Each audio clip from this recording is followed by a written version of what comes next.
আসসালামু আলাইকুম রহমতুল্লাহ সুপ্রিয় জাতির জাগ্রত বিবেক সাংবাদিক ভাইয়েরা, আমার নাম কাজী হারুনুর রশিদ।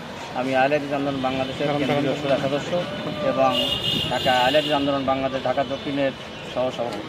পাশেরগুলোর নাম বলেন। আমার পাশে ডান পাশে দাঁড়িয়ে আছেন আলহাজ মোহাম্মদ হাসান।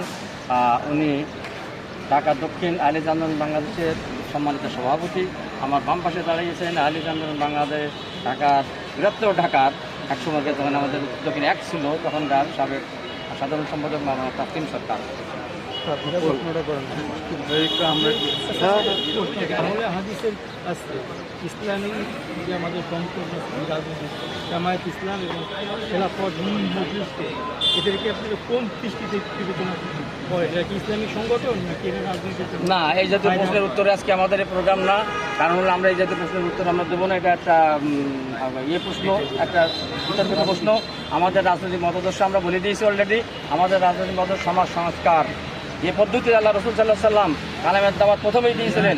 প্রথমে কি ক্ষমতা দখলের এদিকে ডাক দিয়েছিলেন? ওনাকে ক্ষমতা নিয়ে তো সাদা হয়েছিল, তুমি কি চাও মোহাম্মদ, তোমার দাওয়াত থামাও।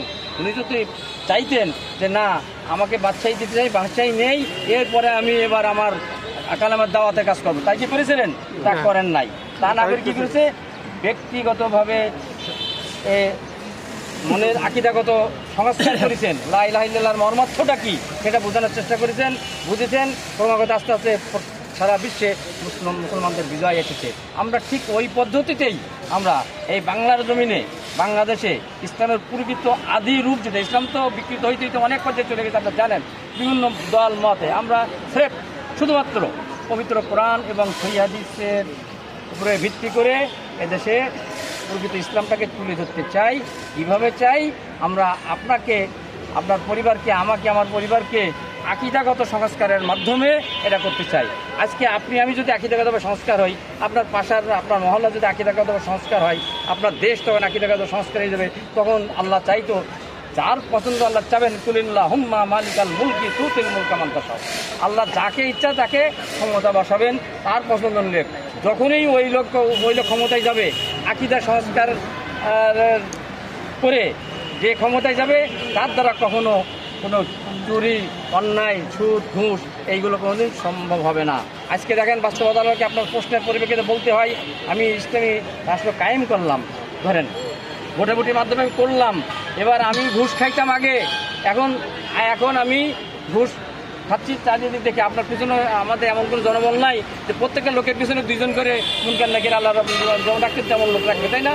তা আমি তাকাই দেখলাম আমার এখানে গোয়েন্দা তো কোনো লোক নাই, আমি আমার কামটা সেরে নিলাম। তাহলে কি হলো ইসলামিক রাষ্ট্র? কখনই সম্ভব না। আর এই লোক যদি আকিদাগতভাবে যে সংস্কার যদি হয়, যদি তার ভিতরে আল্লাহ ভীতি থাকে, তাকওয়া যদি তার ভিতর থাকে যে না, ঘুষখালি আর রাষ্ট্রীয় মুক্ত নার, এগুলো এই হাদিসগুলো তাদের তখন জানা হয়ে যাবে যে ঘুষ খাওয়াটা অন্যায়। এজন্য আমার রব আমাকে দেখছেন আমি যা করছি, অতএব এটা করা যাবে না। রবের ভয় যদি তার ভিতর থাকে, সে প্রকাশ্য হোক অপ্রকাশ্য হোক, সে গুনাহের কাজে লিপ্ত হতে পারবে না। আহলে হাদিস আন্দোলন বাংলাদেশ সেই সংস্কারটাই করে যাচ্ছে এদেশের মাটিতে, সে দাওয়াতটাই দিয়ে যাচ্ছে।